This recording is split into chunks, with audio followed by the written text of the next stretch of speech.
Yes, I think a win for Chelsea always good in the bank there. But I think overall, I think they just shaded it. I think they deserved to win it in the end. Liverpool were always in the game, as we said, but it was a strange game today. In that second half, it was like whoever was in possession, it felt like they had 11 against 10. And then when Liverpool got possession, it felt like they had 11 against 10. It was they were everywhere. There was so much space to play in, and in the end, it was Chelsea that got that little bit of a chance, and they created it really well. Liverpool's chances, I felt, were coming off mistakes of Chelsea when they give the ball away and they broke on them. Whereas I think Chelsea sort of carved their chances open. They did it themselves. And, in all, it was for an entertaining game, but both managers wouldn't be particularly happy. And Chelsea ended up doing to Liverpool what Liverpool have been doing to other clubs, scoring late. Talk us through the goal from Estêvão. It was a great moment for him. Yeah, it was a fantastic moment for him. And you know what? There's been a couple of crosses today where there's no one been on the back post, but the way he covers it was really good because he waits his time. Cucurella again not being picked up by anyone. I think that he's been left. Once he goes in, look at Estêvão now. He's out of sight, and now he's made a real dart to that back post to make sure it doesn't go across there, because that's what you're meant to do. The winger's meant to, when a ball's coming across, that ball should never go across through the back of that play, and he's done well there. Got on the back of Andy Robertson and got his goal, and he came on and done very well. If you look at Andy Robinson again here, we're highlighting Salah here. All day he's done that. He's let Cucurella get forward on his own too many times, and in the end they paid the price. But on the back post there, Andy Robertson there hasn't once. He got square on for an experienced fullback. When the ball's down the other side, he's got to have a glance, he's got to have a look, he's got to be aware where Estêvão is. Didn't see him whatsoever because he was closed off, he was squared up. Well, it was tired legs at the end because of the end-to-end nature of the game. But the situation that kept arising on that left-hand side for Liverpool and Salah's lack of tracking, it would be fascinating to sit down with Arne Slot and say, look, how much freedom do you give him to not have to do that? Because at the moment, that system, especially playing a 10 and not having that extra midfielder behind Salah, is causing Liverpool big problems. And the thing as well with that Seamer, what will happen is that the boys will know, the players themselves will know that, listen, Gaff, at some stage you're going to have a word with him because we're getting dragged all over the place. If he's not going to come back and help us, it's going to cause us problems, especially away from home. OK, well, let's head straight back to Stamford Bridge and hear from one of today's goal scorers, Moises Caicedo. There's nothing like a last-minute winner. Is that the best possible way to win a football match? Yeah, for sure. It was a fantastic goal at the end. So, yeah, everybody was happy. And, now we are so happy. I think we thought once they equalised and you had a couple more players go off through injury that it would be Liverpool pushing for the win. What was it within the group that made you go again after their equaliser? And actually, even before you got the goal, you were the team pushing? Yeah, for sure. Liverpool, everybody knows Liverpool. Liverpool is a fantastic team. So we did our best, even when they push us. So we were so good at the end. Do you think somehow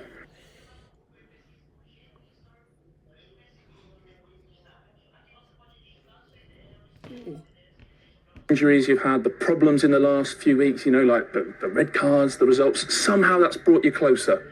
Yeah, even closer, because that's the moments we need to be even closer. So yeah, the team was good, working hard every day. So now we show that on the pitch. And why is it with you that every goal you score, except maybe that one at West Ham, which was a bit more simple? It was a great goal also. Why is every goal a goal of the season? To be honest, I don't know. God is perfect,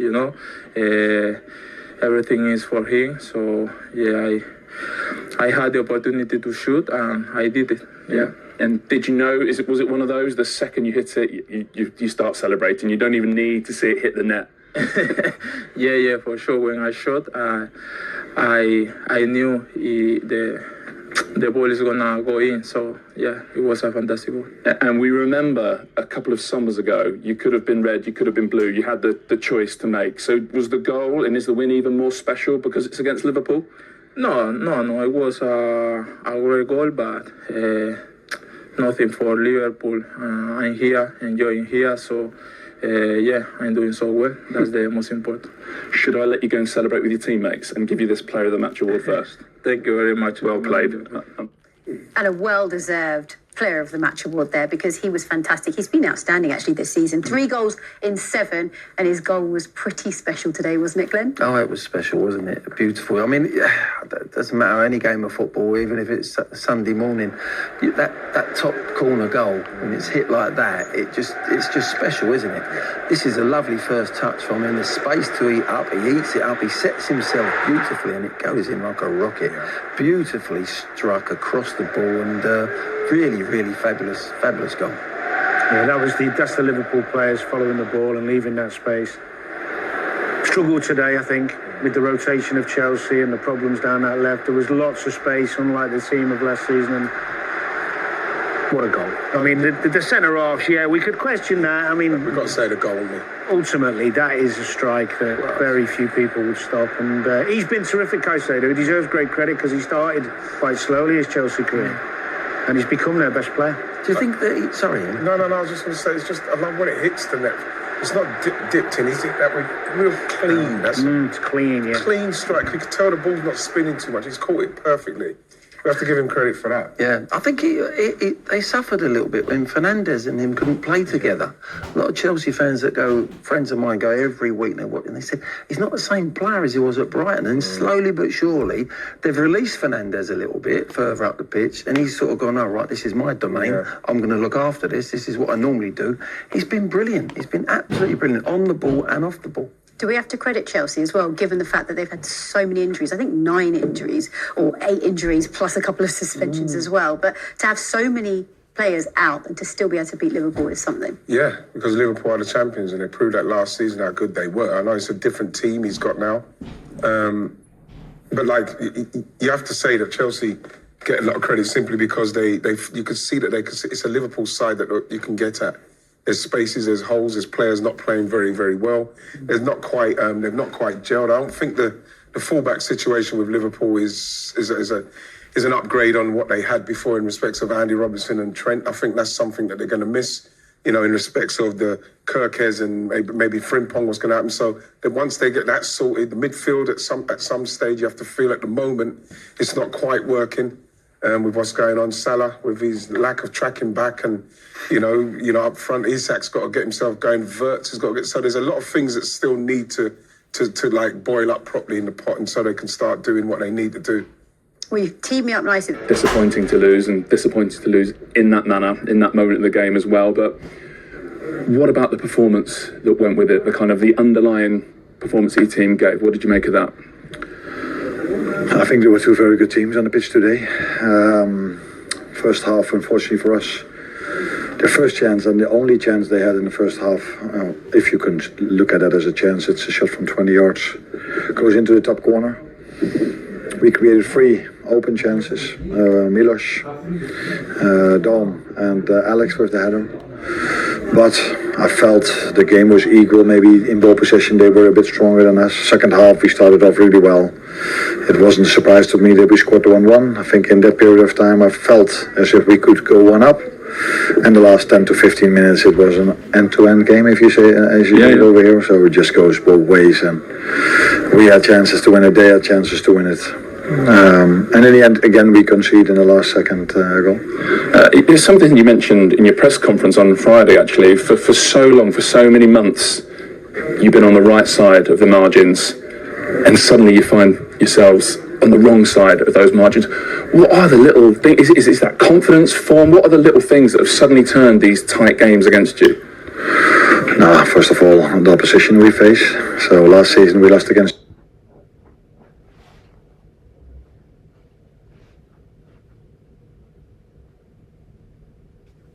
result. Small margins. As I said, Galatasaray, we go 1v1 to the goalkeeper, we miss, they get a penalty, conceding in the last minute a set piece in the extra time against Crystal Palace. And today, just in a normal extra time, they scored a goal where it could have gone either end. Arne Slot, clearly, of course, disappointed. Liverpool now sits second in the table as we head into the international break. Danny, I just wonder, from your perspective, what is it? What is it that's missing from Liverpool, especially in these last 3 games in all comps where we've seen defeat after defeat after defeat? Well, I think it's a mixture of things. The most obvious one over those 3 games that I've seen is the lack of composure and control that they were renowned for last season. I think there's certain players who are off it, the form that we saw last season. Some of the new ones haven't hit the ground running. That final bit in the last third, when they're actually getting into good areas, decision making's not great. There's been some poor finishing. And I think, defensively, they're more stretched. They seem a bit more imbalanced. Maybe that's trying to fit in the new players. Maybe there's so many things. There's a lot to improve on this team. There are every football match is won and lost on small detail. Liverpool could have nicked that today, and I said to the lads earlier, if they had, it would have hidden some frailties. Because playing that cavalier way of football, it was chaotic in the second half. And Scott doesn't like that. He didn't talk about it there. But playing that way means that you can win and lose week to week and be 3-3, 4-3. That's not what they were last season when they won the league. So there's room for improvement, basically. When he came in last year, that was everyone was talking about. The difference from Klopp and Slot coming in was the composure, the possession that they had. They controlled games. They're nowhere near it. In the last 3 games, they're nowhere near it. So this is a big test for them now. They've got Man United next at home. It's a home game, big rivals, obviously. That is a massive game for them, because if they were to lose that, then there's big question marks. But you can't play like that and be so open. And the manager even said the last 20 minutes, well, we could say like the second half was like a basketball game. It was too open. Do you think he did that because he felt he could win it? Because we could see, he obviously knew he could have shored it up, put an extra defender on. He could have changed the system. Well, he put Endo on. I won't be surprised if Endo doesn't come into the team at some stage and you sit a midfield player and then everything else around him. Because if they're that open, they can't win the league playing like that. They really can't. Is this what happens, though, when you do have changes and you do have an influx of new players coming into the side? Does it take time for the team to gel? Because they're getting used to a new way of playing, especially with Wirtz in the side. Well, but at the same time, we're talking about the champions, a quality team with bolting on quality players. Talk about Isak and Wirtz coming in. Kirkez, who was very, very good. At Bournemouth, we've seen Frimpong, where is it Borussia? Leverkusen. So they brought in very good players, and what's going to happen now is that they've got to gel. And the fact is, when you're the champions, it's got to happen quickly. They have to get some kind of rhythm, some momentum. And because we thought they had it when they were winning games, because they're so good. But at the same time, you're seeing when you really dig into it, like you see the frailties of it, like no tracking back. Poor final balls. I think you're going to get hurt in the league. They were scoring so many late goals. So many late goals. It was weird. Take a couple of them away and take them points away, then they wouldn't. Actually, it's probably a true reflection today of what Liverpool are at the moment. I think it's worth saying as well, and you'll know as a manager, Glenn, is that he didn't want to have 6-7 new signings and try and have to integrate them. Some of the players Liverpool lost. Trent wanted to go. Diaz wanted to leave, wouldn't sign a deal. The tragedy of Jota. Yes. Some of these situations weren't him going, I want all these new players. It's like, we've got to replace the ones we've lost. It evolved. Then you had your own couple as well. You're looking at 5-6 new players, trying to integrate them into group after losing some really big characters. It was probably unrealistic for us Liverpool fans to think it was going to go smoothly, to be honest. That's actually a really good point when you think of it from that perspective. And that said, considering they've been on the edge, had to score quite a few late goals, still second in the Premier League table. It's exactly. No time to panic, 7-8 games in, so it's fine. It's Liverpool. They'll be back. They'll be fine. Has the international break, do you think, come at the right time for them? Good time. Yeah. Players go off, new scenery, new set of ears, and come back maybe fresh. Some of them who don't play as much. I think it's good timing, actually. Okay. Speaking